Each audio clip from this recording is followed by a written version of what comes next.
Bonjour tout le monde. Aujourd'hui, pour l'émission 35, on passe la demi-heure avec un excessif qui fait rire les Québécois depuis maintenant 36 ans. Bienvenue à Studio Libre.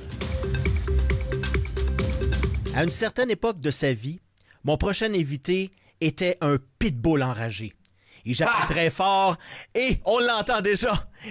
Mais aujourd'hui, je le qualifierais plus de berger australien. Toujours aussi protecteur, mais un peu plus enjoué, pas mal, même plus enjoué, mais peu importe la race, ça reste toujours un bon chien. Maxime Martin est avec nous, bonjour.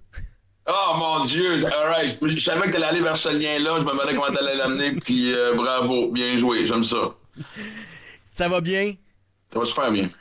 J'ai pris beaucoup de notes, j'ai regardé beaucoup d'affaires. Puis bon, je te suis depuis 1997, depuis tes débuts, alors que on se doutait pas que Maxime Martin était, bon, ce qu'il était, ce qu'il est devenu. Mais justement, on se demandait qui est Maxime Martin. Est-ce que malgré toutes les thérapies, malgré toutes les aventures que tu as pu vivre, est-ce que tu as finalement réussi à cerner un peu le personnage? Le personnage est cerné depuis longtemps, tu sais, je connais mes forces, mes faiblesses, tu sais, je me connais par cœur, mais tu sais, je veux dire, il y a toujours aussi une constante évolution, c'est la beauté de la vie, tu sais, honnêtement, si j'avais réponse à tout présentement, je trouvais ça dommage pour le temps qu'il me reste à vivre sur la planète ici. Tu sais, je veux dire, moi, je crois beaucoup à la vie après la mort, la réincarnation. Fait que, et c'est ce qui motive tous les jours à aller chercher ce dépassement-là, cette compréhension-là et tout aussi. Fait que, mais en gros, oui, maintenant, je veux dire, tu sais, c'est la beauté de l'introspection. Tu sais, tout le monde dit qu'on fait, mon Dieu, je fais de l'introspection, mais tu sais, je pense qu'il y a l'introspection, puis aussi, il faut le faire de la bonne façon. Puis je suis aucunement prétentieux quand je dis ça, mais tu sais, il faut que tu ailles chercher des outils pour le bien le faire aussi. Tu sais, je veux dire, à travers la consultation, whatever, tu sais, puis autant que c'est des moments seuls, sur le bord d'une falaise au Guatemala devant un volcan, où tu te poses des bonnes questions. Je veux dire, pas besoin d'aller sur le bord d'un volcan au Guatemala, mais tu comprends l'image. Fait que, mais donc, je trouve que la quête est le fun. C'est ce que je trouve intéressant de quand je me lève le matin. Puis, tu sais,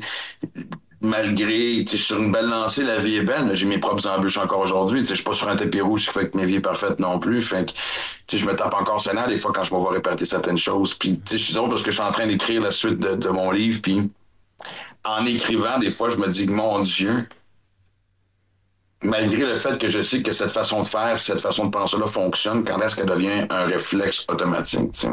Fait que, ouais, il est encore ces bancs d'école. Dans quel état d'esprit t'étais pour créer le show Bon Chien par rapport aux autres? Est-ce que on parle d'évolution? Est-ce que tu as vu une évolution dans ton état d'esprit quand tu te mets à écrire? J'imagine que tu étais et tu es de jour en jour de plus en plus heureux. Est-ce que souvent il y a des artistes qui vont dire moi j'écris dans le malheur. Toi, est-ce que tu es capable d'écrire dans le malheur et dans le bonheur? Ben oui, heureusement les deux, parce que tu sais aussi ça fait partie de la vie, mais il y a deux choses. Tu sais, quand j'ai commencé à écrire Bon Chien, je sortais d'une période vraiment difficile où, tu sais, en 2022, pleine pandémie, tout éclate, je quitte la radio, ma vie personnelle éclate. Tu sais, tu vas te coucher le soir, puis tu te dis, t'as quasiment peur de travailler le lendemain matin parce que tu te demandes quelle mauvaise nouvelle va t'arriver. Tu sais, fait que, puis moi, dans ce temps-là, je sais, quand j'attire ce genre d'événement-là, quand je regarde les gens qui étaient dans ma vie, qui n'étaient pas forcément des mauvaises personnes, mais peut-être pas des bonnes personnes pour moi, je me dis, OK, je suis pas sur mon ex. Ça a quand même été un long processus d'1 an, puis beaucoup d'allers-retours en Europe qui m'ont aidé à me changer les idées, puis à juste décrocher, puis à plonger dans la vie, puis une espèce d'urgence de vivre. Puis où est ma bouée de sauvetage mental? C'était vraiment une combinaison des deux. Et après ça, venait le temps justement de commencer à écrire. Puis j'avais pas l'inspiration que j'avais eu pour les autres choses. Moi, j'ai eu la page blanche pendant presque 1 an. Fait que j'avoue qu'il y a eu un moment de panique. Ah, j'avoue. Tu sais, mon chum Laurent Paquin avait son show d'écrit. Tu sais, je regardais autour, tu sais, Guillaume Pinot, ouais, tu sais, tout le monde, tu sais, comme, OK, wow. Et c'est drôle parce que je me souviens aussi parce que l'avant-dernier show qui était Enfin, qui était un show qui soulevait justement cette période sombre de ma vie où ce que je mettais la lumière sur la profondeur à quel point j'avais été dans mes problèmes de consommation, tout en gardant ça très drôle et léger, sinon c'est pas un show d'humour, c'est une conférence. Évidemment.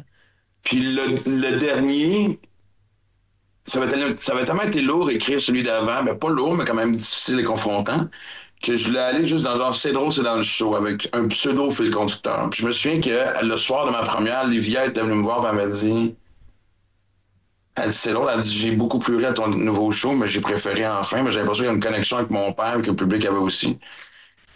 Puis, OK. Fait que je voulais retrouver ça à la base. Puis je me dis, bon, quel aspect de ma vie que je peux maintenant, tu sais, comme dévoiler ou parler d'eux, parce que je veux dire,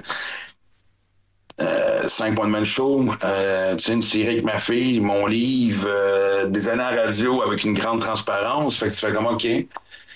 Et c'est une anecdote vraiment banale, mais je le raconte dans le show d'ailleurs aussi. Je suis allé faire un marathon en Écosse sur l'île de Skye, à l'autre bout d'une île vraiment où il y a plus de moutons que d'habitants. Et c'est vrai. Quand je dis ça, c'est même pas un gag, c'est vraiment vrai.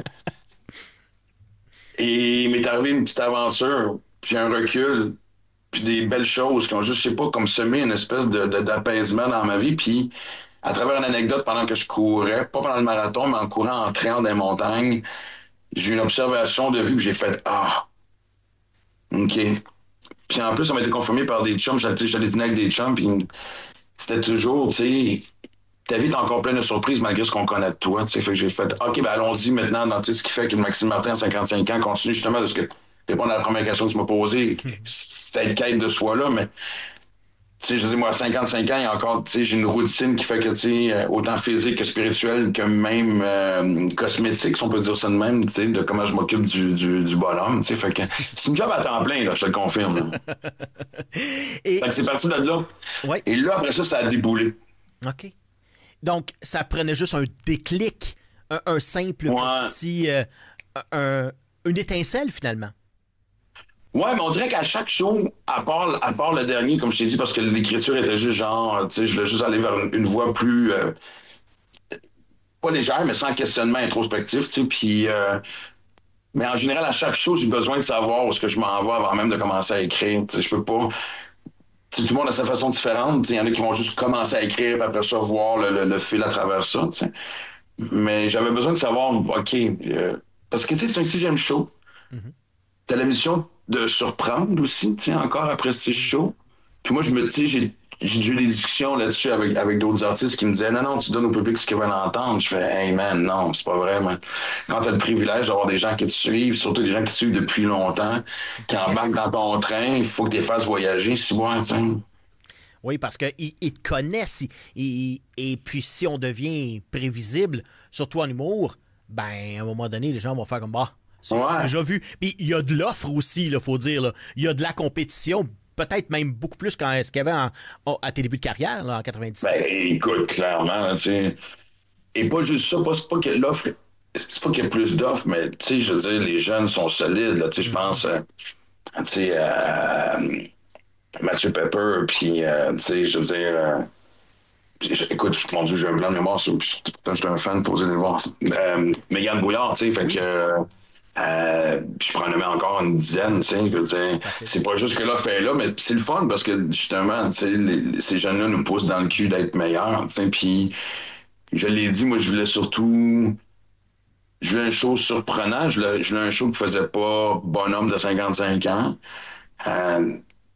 Malgré l'image qu'on peut peut-être avoir de moi, je voulais pas avoir le show du justement, quand j'étais, je sais pas si t'en souviens, quand on était petit, puis on jouait au tennis, dans la ruelle, dans le couple, la balle allait chez le voisin, puis le vieux monsieur qui voulait pas te la redonner, j'avais pas envie d'être. Puis je le répète, puis en fait, non seulement le show, en tout cas, si je me fais ce que j'entends, est drôle, mais quand on me parle, je me suis justement encore une fois le soir de la première, Olivia est allée avec bien des jeunes de sa génération, bien des influenceurs, des comédiens, chanteurs, whatever, mais qui ont tous en bas de 30 ans. Puis je les connais quand même bien parce que je les croise finalement quand je croise Olivia, puis ils me disaient sincèrement, on s'entendait pas à ça. C'est une belle surprise, puis Olivia était comme genre, mon Dieu, wow, ok. Fait que je trouve ça le fun. Je pense que c'est une des plus grandes fiertés que j'ai présentement. C'est d'être encore capable de connecter avec les jeunes générations.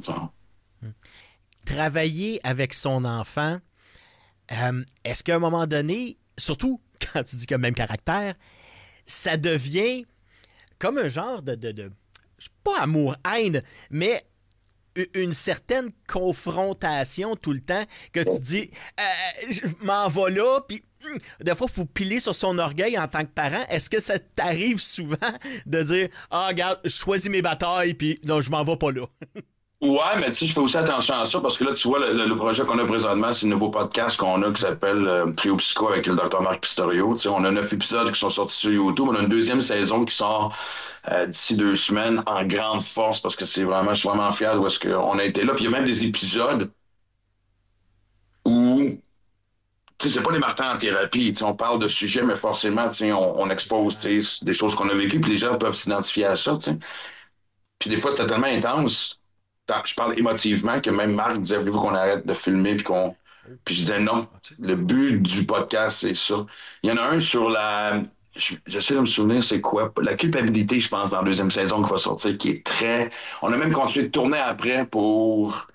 Tu sais, Livia, c'est comme livré, ouvert et tout. Fait que je trouve ça beau là-dedans. Mais oui, en effet, tu sais, il y a aussi le même syndrome que puis tous les parents qui nous écoutent savent de quoi je parle. Tu sais, des fois, je sors des idées en meeting, puis ouais, ouais, ou, tu sais, ou des fois, je donne, ça y passe 10 pieds au-dessus de la tête, puis quelqu'un va dire quelque chose de semblable ou pareil, mais de d'autres façons, puis c'est comme genre, ah mon Dieu, c'est donc même. J'ai dit la même affaire il y a à peu près 10 minutes, tu sais, fait que, mais c'est ça l'injustice puis la beauté d'être un Ouais. parent, tu sais, on est juste, forcément, on n'a aucun vécu, puis on connaît rien dans la vie, là, tu sais, fait que, puis, tu sais, évidemment aussi, dans la vingtaine, on a tout aussi cette arrogance-là de tout connaître, puis ça fait partie, t'es supposé de vivre ça aussi, fait que, il y a quelque chose de beau là-dedans, puis oui, moi, ça m'a beaucoup apporté à travailler sur, justement, être plus à l'écoute. Tu sais, moi qui ai toujours fait toutes les choses comme je voulais, parce que j'ai pas mal toujours contrôlé d'une certaine façon, dans le sens de créativement mes projets, tu sais. Fait que c'est drôle des fois de juste lâcher prise puis de réaliser que tu travailles avec d'autres mondes. Tu sais, je veux dire, la radio, c'est une chose. Tu sais, la radio, c'est des meetings, tu sais, c'est quoi? C'est un quotidien un peu. Je dis pas ça méchamment, mais c'est un peu fast-food. Tu sais, c'est la Chaotique. consommation rapide. Tu sais. Fait que, mais là, c'était comme. Fait que oui, tu sais, puis. Mais tu sais, même dans l'époque de Max et Livia, tu sais, on avait nos accrochages, puis. Par certains moments, si je voulais passer un message à Livia, je passais par le réalisateur. OK. Oh! Ouais. Non, parce que Genre, ça venait pas de moi, ça venait de lui. Fait que tu ouais, comprends-tu? c'est ça. Tu sais, ça fait mais oui, on choisit ses batailles, mais ça fait partie du processus aussi. Puis ça nous a fait. C'est drôle parce que tu vois justement, et à travers le podcast qu'on a avec Marc, qu'on tourne depuis un an, presque un an, notre façon de communiquer a beaucoup changé puis a beaucoup évolué. On a une discussion il y a une couple de semaines, puis elle m'a dit ah, j'ai pas aimé ça quand t'as dit ça de même. Puis je fais ah, ouais. Ah, OK, je comprends. Je vois, moi aussi. Puis c'était juste beau poser, c'était pas des reproches, c'était pas genre, toi tu fais ci, moi je fais ça. C'est juste le partage de comment je me sens quand ça arrive sur la table. Puis ça a vraiment comme, tu sais, c'est pas le genre de discussion qu'on aurait eu il y a peut-être 3 4 ans, malgré notre bonne communication, tu sais. Quand tu fais un show, quand tu rentres sur scène, est-ce que, bon, on sait que tu es quelqu'un d'excessif dans la vie, tu l'as dit, tu t'en as même fait un livre. Quand tu entres sur scène, est-ce que cet excès-là, il faut que il faut que tu le prépares ou tu rentres puis c'est à fond la caisse tout le temps, c'est naturel puis ça vient comme faire du basic finalement? Ben, en fait, c'est du quoi, tu sais, puis maintenant, tu sais, on se parle, au moment où on se parle, les premières médiatiques sont faites, tu sais, Québec, Montréal sont faites, puis c'est toujours, c'est un stress à laquelle tu t'habitues pas, tu sais. Ouais. Euh, tu travailles depuis un an, puis en 2 soirs, ça définit pas tout le futur puis l'avenir de ton show, mais c'est quand même un impact. Fait que, puis par fierté aussi, je veux dire, tu veux que les gens l'aiment, pas juste pour les bonnes critiques puis vendent des billets, puis c'est que, je veux dire, ça fait un an que tu travailles sur quelque chose, tu vas entendre que. Fait que maintenant que c'est fait, moi, monter sur scène, c'est la récompense. Moi, monter sur scène, c'est mon moment de pause. C'est là que ma tête est tranquille quand je suis sur scène, tu sais. Il y a de l'action-réaction avec le public, d'entendre les rires, c'est apaisant, c'est beau, c'est merveilleux, tu sais, puis de voir qu'encore 6 shows plus tard, il y a encore des gens devant moi, ça c'est l'affaire qui me touche énormément, puis je fais pas mon, tu sais, je fais pas mon têteux quand je dis ça, parce que de toute façon, tout le monde qui me connaît savent bien que je suis pas têteux, mais non, c'est en dehors de la scène qu'il faut que je contrôle cette espèce de côté excessif-là, parce que, tu sais, travailler sur un show, c'est des meetings, c'est des répètes, c'est du essai-erreur, c'est confrontant, c'est des entrevues, à travers ça, justement, les autres projets, tu sais, du podcast. J'ai remplacé ces shows du matin à C'est quoi à Montréal pendant le temps des fêtes et même après. Donc, c'est comme, il y a toujours, tu sais, je m'entraîne encore pour une nouvelle saison de triathlon. Fait que, tu sais, il y a toujours ça que tu es en train de jongler. Il faut qu'on dirait que la seconde où le rideau se lève puis que tu commences par bonsoir tout le monde, c'est merveilleux. Là. C'est comme genre, OK, là, je suis en vacances. Je suis avec ma gang. Là. Oui, parce que c'est comme un peu, bon, on sait où on s'en va, il n'y a pas de surprise, entre parenthèses. Il peut en arriver, mais Ouais. généralement, on sait, on est en plein contrôle aussi en tant qu'humoriste, en tant que personne qui s'en va sur scène. Surtout un humoriste, ben là, il parle au public. C'est lui un peu qui contrôle la chose. Tandis que dans la vie extérieure, ben, il y a un paquet de choses qui peuvent nous arriver, des impondérables. Puis j'imagine que ça doit être, comme je dis, relaxant. Tu rentres sur scène, dans tes souliers, t'es là depuis tellement longtemps. Est-ce que, justement, le trac, ce petit trac-là, il est encore là ou est-ce qu'il a Non. évolué avec le temps? Sincèrement, tu sais, puis ça remonte à mon premier show Tolérance Zéro que j'ai fait quand j'avais 28 ans. Puis, tu sais, une fois que le côté business est fait, il y a. Tu sais, oui, mettons, à l'époque des Galas Juste pour rire, pas encore avec Comédia ou tu sais, une apparition télé. Tu sais, je veux dire, j'étais allé faire Tout le monde en parle pour plugger le show. J'étais fucking nerveux. Tu sais, pourtant, Guilla, c'est un chum, puis tu comprends-tu? Puis Jean-Sébastien, même affaire. Tu sais, j'étais en bonne compagnie, puis il y a des choses que je peux pas croire qu'après toutes ces années-là, tu sais, mais aussi loin que je peux me souvenir, à part à mes débuts, ou même des fois, tu sais, là, je vais sentir du stress quand je vais essayer du nouveau matériel. Puis moi, quand j'essaie du nouveau matériel. Tu sais, je fais pas le fameux sandwich de marde, je l'explique pour ceux qui savent pas c'est quoi, mais souvent quand tu vas à des endroits comme le bordel, les comedy clubs ou même en rodage, dans tes premiers rodages, tu vas garder du truc de ton ancien matériel qui fonctionne, tu vas placer le nouveau en plein milieu. Moi, je juge pas. Moi, c'est ma façon, mais moi, si je me mets en danger, je me mets en danger. Tu sais. Ça, c'est drôle parce qu'on parlait de l'Écosse qui est arrivée en juin, puis j'avais quand même passé l'été à commencer à griffonner des affaires. À l'automne, là, je commençais à avoir un petit 15-20 minutes. Et je suis retourné en France pendant un mois parce que là, j'ai continué d'écrire. Puis je me souviens qu'en revenant au Québec, on est, tu sais, 3 mois plus tard, là, on est comme genre début décembre, et je suis au rituel à Gatineau. Qui, et j'ai 20 quelques pages d'écrit que je ne maîtrise pas. Et j- et j'ai dit fuck off, je monte sur scène puis je lis, mais pas lecture un peu assis unplugged, si j'étais capable. Je le maîtrisais assez que j'étais capable de baragouiner l'idée puis au moins respecter le punch. Puis c'est drôle, j'avais parlé avec Mario Tessier qui, 2 semaines avant, quelqu'un m'avait dit Mario fait la même affaire, fait que j'avais appelé Mario, j'ai commencé à été, puis le rituel, à ce jour, puis je dis pas ça parce que c'était à Gatineau, puis je m'en viens à Gatineau, mais ça reste un endroit très privilégié par rapport à la réaction du public, très généreux, très mis en confiance. Fait que, tu sais, c'est comme, mais oui, tu sais, et j'ai sauté dans l'aventure, j'ai fait 50 minutes de nouveau stock avec un peu d'impro, de déconnage et tout. Puis après ça, comme, tu sais, j'avais donné une demi-heure d'ancien stock pour être sûr. Je m'étais dit, moi, d'un coup, que c'est de la merde ce que je leur donne, je vais au moins leur donner. Un petit banane. Mais c'était juste assez pour lancer l'aventure. Tu sais, c'est drôle parce que des fois, je regarde encore des gags qui étaient là ce soir-là, qui ont survécu le temps, puis à quel point que ça peut être formulé différent, puis comment que tu coupes dans le gras, puis tout. Mais à la base, c'était genre, OK. Ça m'avait rassuré de me dire, là, je tiens quelque chose. Là, je commence à voir ce qu'on dit depuis tantôt, la direction que je vais aller. Mais oui, si je vais au bordel, puis j'essaie un 10 minutes, parce que comme j'ai dit, je fais pas je mélange pas, puis que, tu sais, avant toi, c'est François Bellefeuille, puis après toi, c'est Simon Gouache. T'as intérêt à être bon en tabarnak. Tu comprends? Oui, Tu sais, fait que, effectivement. mais c'est la beauté de la business aussi, ça me rassure qu'à 55 ans, 36 ans plus tard, mais j'ai commencé à 19 ans, j'ai encore ce tourbillon-là à l'interne, puis cette passion-là, puis tu sais, heureusement, tu sais, je trouvais ça triste si j'étais pas encore, mais tu sais, si j'étais tombé dans une espèce de pilote automatique du gars qui va juste se chercher un chèque de pain, tu sais. Oui. Tu as mentionné Guillaume Lepage.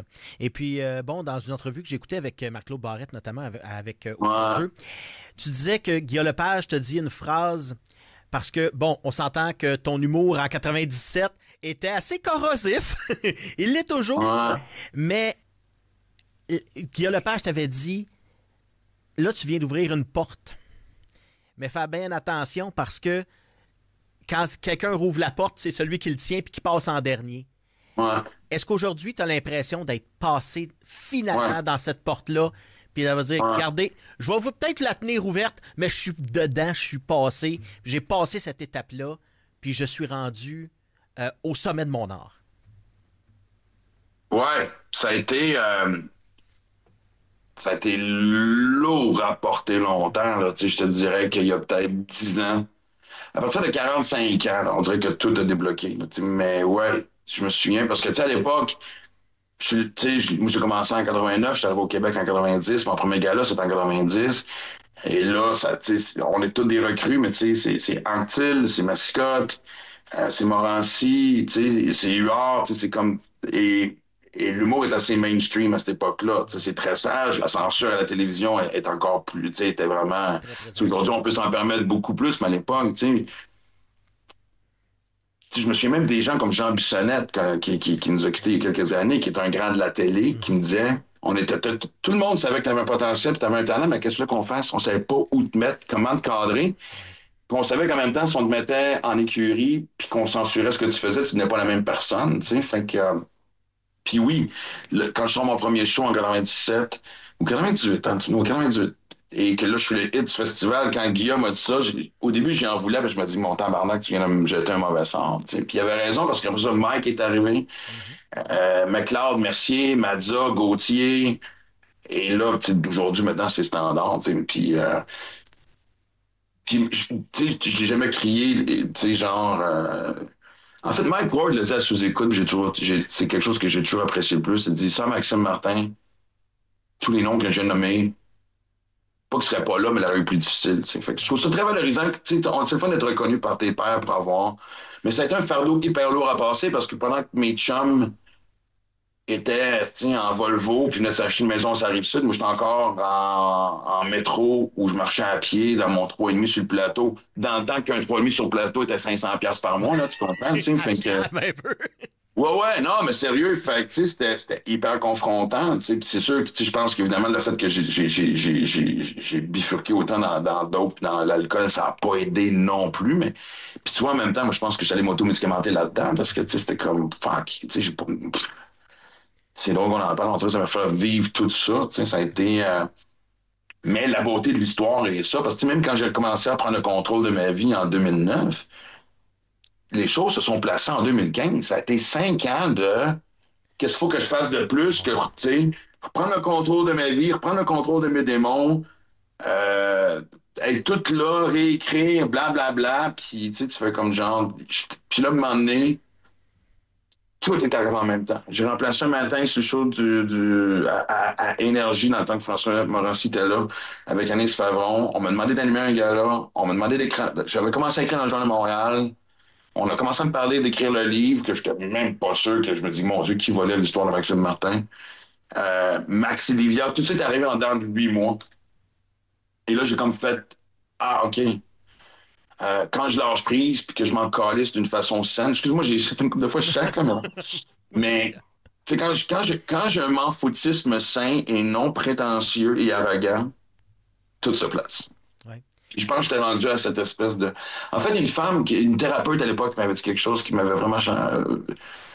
Elle m'avait dit, elle dit, ton grand problème, elle dit, c'est que tu n'as aucune gratitude. Je sais que c'est un grand mot qu'on utilise de plus en plus sur les réseaux sociaux. Hashtag gratitude, mais tiens, elle dit, tu viens ici en session de thérapie, puis pendant 5 minutes, tu me parles de ce qui va bien dans ta vie, puis après ça, le restant de l'heure, tu me parles de ce que tu n'as pas, puis ce que les autres ont.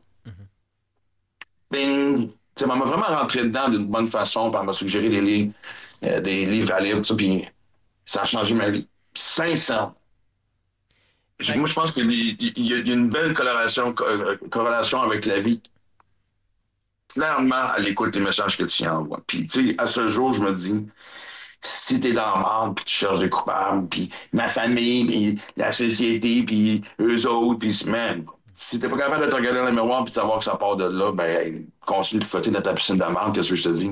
Ouais. Qu'est-ce que tu te souhaites pour arriver à tes 60 ans? Où est-ce que tu veux? Je sais que c'est cliché, là, mais où est-ce que tu te vois dans 5 ans? Mais arriver à une étape de la vie comme la soixantaine, qu'est-ce que tu aimerais que ta vie soit? Parce que il y a un petit... Marie-Claude Barrette t'avait laissé sur un petit... Parce que tu disais que ta vie amoureuse, c'était peut-être pas la meilleure chose qui ça sera pour la prochaine vie. Là. J'ai encore des choses à régler dans cette vie-ci. Là. Prochaine réincarnation, on travaillera ces histoires d'amour. Mais non, mais tu sais, à travers ça, j'ai quand même des belles rencontres. J'ai quand même des femmes dans ma vie qui m'apportent énormément. Puis on parle pas de sexe, on parle, tu sais. Non. Même si on a des fréquentations, des amis santé, comme on appelle, tu sais, je suis bien encadré. Tu sais, j'ai des amis extraordinaires, des amis de filles aussi extraordinaires qui m'amènent à un autre point de vue, tu sais. Mais je t'avoue que là, c'est drôle qu'on fasse l'entrevue un matin, tu sais, puis après-midi, excuse-moi. Puis et là, j'ai l'impression que la poussière des 3 dernières années est en train de retomber. Et c'est la première fois de ma vie que je finis pas un projet. Ben, il est pas fini. Je commence ma tournée avec Bon Chien, mais tu sais, comme je le répète, les premières sont faites. En général, OK, quoi? OK, bon, j'ai une idée. Tu sais, oui, j'ai le podcast aussi avec Marc et Livia sur laquelle on veut mettre beaucoup d'efforts, mais et ça me fait drôle parce que j'ai vraiment juste envie, puis je sais que ça va faire c'est un cliché ésotérique, namasté, là, tu sais, là, mais j'ai comme envie de juste laisser la vie décider ce que j'ai besoin de vivre, tu sais, parce que je suis pas en train de dire que j'ai fait tout ce que je voulais dans la vie, mais il y a beaucoup de cases que j'ai cochées dans cette espèce de bucket list du show business. Puis la beauté là-dedans, c'est que c'était pas parti pour ça. Tu sais. Puis pas juste à cause d'une phrase, tu sais, comme genre j'ai été le premier à ouvrir la porte, puis tout ça, parce que moi, l'auto-sabotage, j'en ai fait, tu sais, Ouais. un art. Fait que je trouve ça beau, tu sais, puis c'est pas... Je sais que là, c'est le 6e show, je sais qu'il y en a un 7e, tu sais, on m'approche faire des conférences, je trouve ça le fun. Profiter de la vie beaucoup plus aussi, par contre. Tu sais, je veux dire, le temps passe vite, puis des fois, tu sais, une des missions que j'essaie de m'imposer cette année, c'est de ralentir. Ben, on te le souhaite, Maxime. Ouais, on va pas en tournée, là, je veux pas ralentir en tournée. Merci beaucoup d'avoir été avec nous. C'est toujours un plaisir de te parler et de découvrir l'homme que tu es. Puis continue, puis aie du fun, sois heureux. C'est tout ce qu'on souhaite. Ben, écoute, je vous promets de le faire. Puis un beau salut à Aura. Ouais, bébé chien, on te parle. À vous, dit bonjour. Merci beaucoup d'avoir été des nôtres pour cette édition numéro 35 de Studio Libre. J'aimerais remercier mon invité d'aujourd'hui, l'humoriste Maxime Martin, que vous pourrez voir en spectacle ce samedi 15 mars à la salle PNG avec son tout nouveau spectacle Bon Chien. Et moi, je vous rappelle que nos émissions sont disponibles sur notre chaîne YouTube. Nous avons également notre groupe de discussion Facebook qui est disponible, TVC Basse-Lièvre, entre parenthèses officiel. Et il me reste qu'à vous dire bonne journée et on se retrouve une prochaine pour un autre Studio Libre.